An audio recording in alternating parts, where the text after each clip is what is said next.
Welcome back. Episode 7. We're getting there. Dead in the water, part. It's a yacht. Candles and wind is all it really needs, other than the bilgewares. Then after that, you want a few home comforts, which is why we're dead in the water.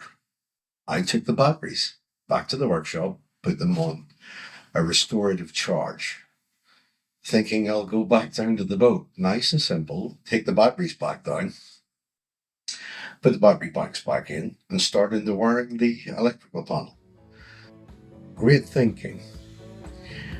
Unfortunately, this was going to be one of those days.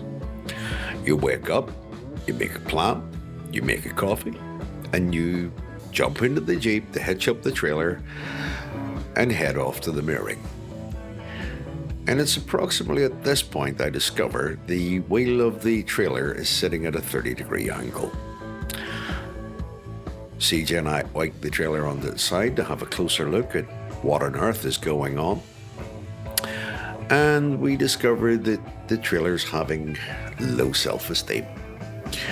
The lack of mechanical sympathy and the way that we've been treating it recently means that we'd caught it on a rock and snapped through the axle, which was already a little bit unhappy about the amount of seawater that it had been encountering over the past year. That and brute force. So it was reach for the glue gun and start into the fizzly pop homeopathic remedies with a big chunk of metal to make a temporary brace. A very agricultural temporary brace, I might add, because there wasn't time to replace the axle and get down the stern dancer. And then we throw the trailer back onto its feet, load up the big boat, the little sport yacht that's a glorified child's bath made in France by the Big Barrow company that I've had since 2007, and I uploaded the video last week. And then YouTube had a connuption about copyrighted music. Okay, YouTube, I'll accept your challenge. So it happens a buddy of mine, Lee Headley, and the legendary Lee Headley Blues Band, happened to be gigging with CJ on drums, so we'll bring our own music to it that you can't complain about copyright. Give it up for CJ one more time, guys. Anyway, it was one of those days, and by the time we were setting off, there was an eerie feeling all over the valley at Belfast. Not to mention all over YouTube that we have aliens turning up in Florida at a shopping mall. Has the world gone mad, or is it just around the channel that things are going a little bit cuckoo? Aliens. Guys, I know what's coming here, so I apologize in advance. I couldn't help it. So we're the day after the storm, and this commercial driver is wading through about 8 or 9 inches of water very sensibly, and I'm patiently waiting, and then I take my turn to go straight through on a 4x4. And we have this character. Shall we play a game? On what planet does someone come straight at a Land Rover going through at 30 miles an hour? Aliens, beam that one up and take them with you to Miami. Here's the directions. Off you go. Don't bring them back. Eventually, I make it down to the boat and get on board. Like one of the battery bikes on and connect up a little bit of power. And then I decide in my bravery to open up the electrical cupboard and start into the rewire. Not for the faint of heart, I can assure you. I'll just let this sink in for a minute. Now, curiously, it's actually not as bad as it looks. It's an absolute bird's nest and a total mess. But intrinsically, it is connected up where things are working. But ew. Naturally, the first order of business is put the kettle on, make a coffee, and kind of ramp myself up ready to start into this. In all truth, it's not that complicated. So here's one of the box panels and switches. Coffee finished, cab heater warming the place up nicely. I start into it. And yep, I am working hot. It is powered up. And for those of you who will have a pink fit about the idea of anybody working at a 12-volt electrical system live, it's part of my background. I don't recommend it, as in don't try this at home, folks. It's one of those. But in reality, if you work with the power off and you turn it on, if you've made a mistake, you'll know about it. If you're working on a system that's hot and you make a mistake, you'll also know about it. The trick is, don't make a mistake. My background, I'm used to working hot. Talk to the hand. The chop out begins, and this phase of the thing is to start getting the fuse panels in that run the multi-cores upwards through to the switch panels that we 3D printed and wired up. Now, for those of you who like a bit of excitement, this is not it. I'm working here in the late evening, quietly alone on the boat. No one near me. The silence is actually deafening, but it's beautiful. And if you can begin to even fathom the juxtaposition between the rat race and daily life and actually being away from it all down here in total silence, total peace, total concentration, soldering terminals onto the multi-cores and slowly but surely dismantling the bird's nest and starting to get everything wired across to the actual switch panels that you can actually see one of them in the top of the frame there. It's just resting on top of the electrical shelf. So there's 4 of them to go in total. There are 3, I think possibly 4 fuse panels to go in. There will be 4 multi-cores going, basically one to each corner of the boat. Then we have the main wiring coming from the battery banks to come all the way through. That is a task for later. At the moment, the power is reaching the main rotary isolation switch on the existing wiring, which I will change, but for now that's suffice to get me part of the panel that's adequate to get the rest of this in place. And strangely, I came to realize that the whole wiring of the boat was held up by the fact that I didn't have a central panel to wire back to as a hub for the whole thing to sort of web out from. So getting this done is immensely satisfying and immense progress on the boat itself. The strange conundrum when putting stuff together for the channel is I'm well aware that many people have the attention span of a pregnant butterfly, and yet there's many of the viewers are very clear in the comment section and in communication that they're very much interested in seeing what's involved and how this is done. And from that reality, sitting here, there's plenty of time to think while I'm actually working on this.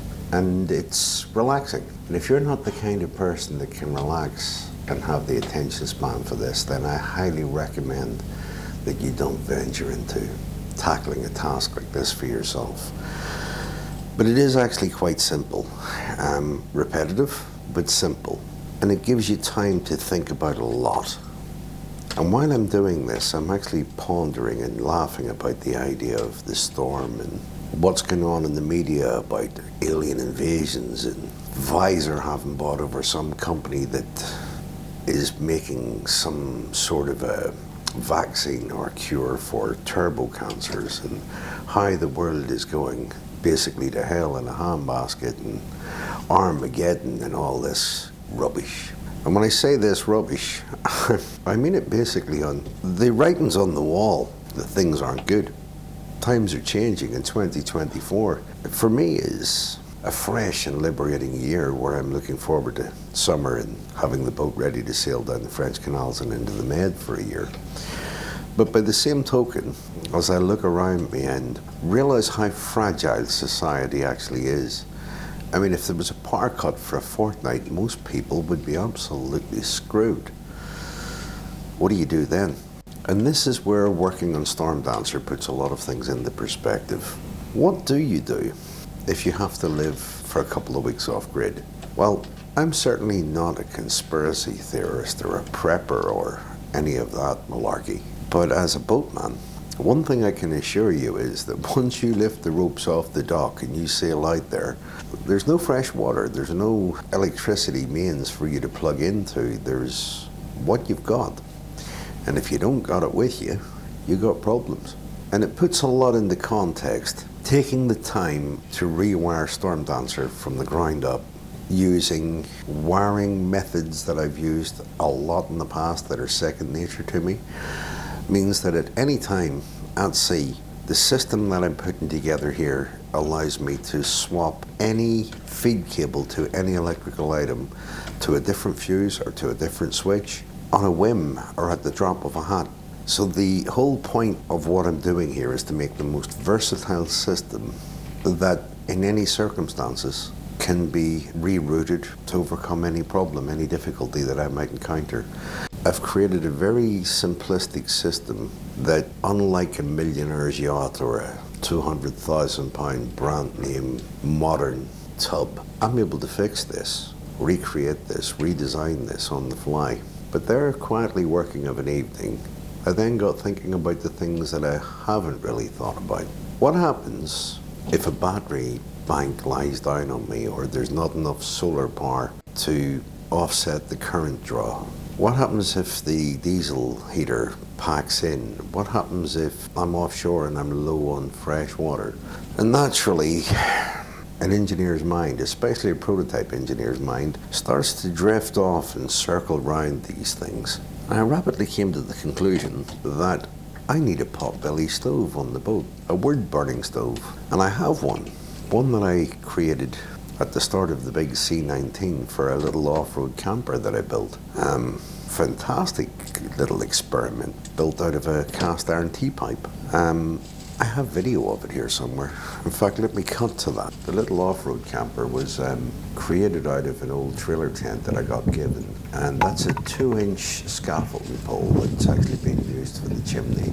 The camper itself, it was made just basically for a bit of a laugh, and it was a fantastic little thing. Actually, got a reasonable amount of use out of it, and you can see here the little pot-belly stove that my son, he named it Percy because it had character. It's true of most pot-belly stoves, actually, that when you get them lit, they don't want to go out, but they also make a point of not wanting to be lit in the first place. Anyway, while I was working here on the electrical panel, it occurred to me that the little off-road camper had its day, and in fact it's the galley from the off-road camper that I brought that installed in Storm Dancer. So why not take Percy, as we call him, and bring him down onto the boat as well? You see, I'm well aware that many viewers are watching from a general recreational perspective about their boat. Storm Dancer for me is the boat that I have sought for such a long time. The very fact that she's 31 foot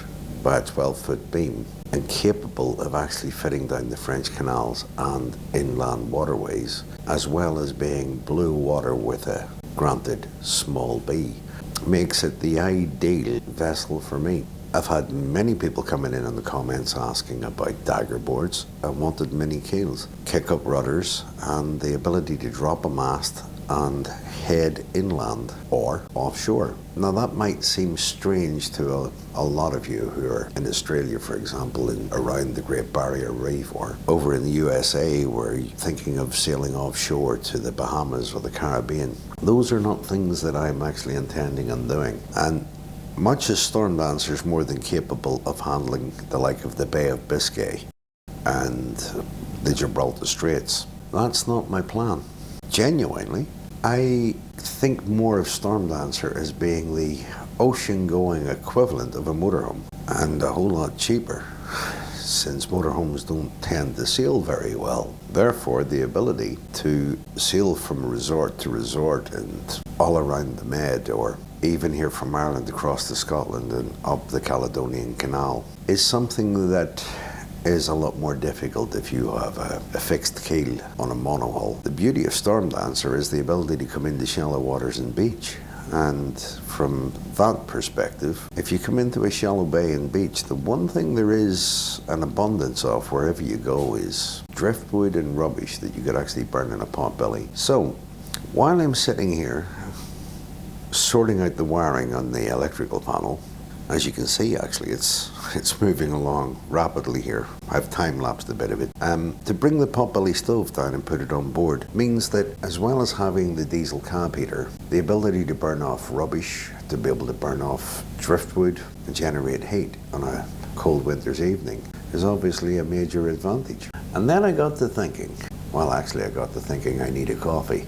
And you can see here that's actually 4 of the panels, well, 3 of the box housings are in place. 3 of the panels are connected up at that stage. I got to thinking, if I have the potbelly stove, do I need a water maker? Now, water makers are a fantastic device and they're expensive. And strangely, on most yachts that have a water maker, they actually have to power them off diesel or petrol generators, because they're drawing a massive amount of current. When I say massive amount of current, I mean 40 to 60 amps would be typical. And considering your battery bank is in amp hours of, well, your average boat is between 200 to 800 amp hours in the bank. A 40 amp hour draw for a water maker, that's heavy going. Not to mention the fact that the membranes are 250 to 400 pounds a pop and have a shelf life and various other complications. So while I'm sitting here having a brew, puttering away doing the wiring of this panel, which is very much second nature, part of my brain is thinking about how do we go about desalinating seawater without using a water maker. Thinking about solar stills, I'm thinking about, and then it dawned on me, the moonshine still, or a potsheen still, the old-fashioned way. If you boil a pot of seawater, the steam that's coming off of it is fresh water. Maybe I'll have a look around YouTube is what's going through my head. See if anybody has come up with a very simple, portable desalination type still. Now, at this stage, I have the wiring in for the switches, and these rat's tails that are at the side in the very fine cable are the temporary wiring for LED lights that are under the worktops. We have a junction here with a rat's nest, basically, for the negative coming in. It's horrible. So back to the workshop, and rattling around in the workshop, I find a chunk of mahogany that happens to be exactly the same length as 2 of the switch panels, if they're put side by side. So I run it through the saw, and then I run it through the thicknesser, and I turn basically what is, I think it must have been a chunk of a newel post from a banister or something of that fashion. But basically I've run it through the saw in both directions vertically and turned it into 4, put them through the thicknesser, and brought them down to being equal, as you can see here. And so I now have a mahogany frame for the 4 switch boxes. Now, the reason for the mahogany frame is actually quite practical. Where the boxes were going, because I have the USB sockets in the lower 2, and they have a little flip down swivelly cover on them, the cover wasn't going all the way down if the boxes were sitting completely flush to the top of the electrical box, so I needed to raise it up an inch or so. At which point, middle of the night, I get that done, and off we go again, back through the floods, heading down to the boat. At this stage, it's about 1 a.m. Why? Well, it's peaceful. There's no one around to bother me, and I can get on with things. So, as you can see here, I've finished off the mahogany frame, routed around the outside edges of it, give it a coat of varnish, brought it down, and now it's a case of take the panels and mount the 4 panels into the frame. From there, it was only a hop, skip, and a jump, and a bit of patience, placing the panels in, affixing them to the frame, finally connecting them up, and we arrived at this. The panel finally complete.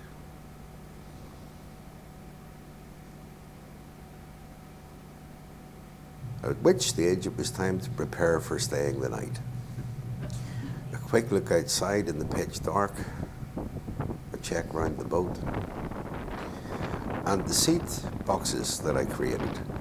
A quick glimpse of those, which we'll come back to in a later episode. So the switch panel with everything connected up, now able to turn off and turn on, more importantly, absolutely everything on the boat. Well, so far, there's still a few things to be connected up. So a final look around and a check on the big boat before getting the head down to stay the night with the cab heater on and the comfort of staying over. Until next time, folks, believe in the magic of your dreams.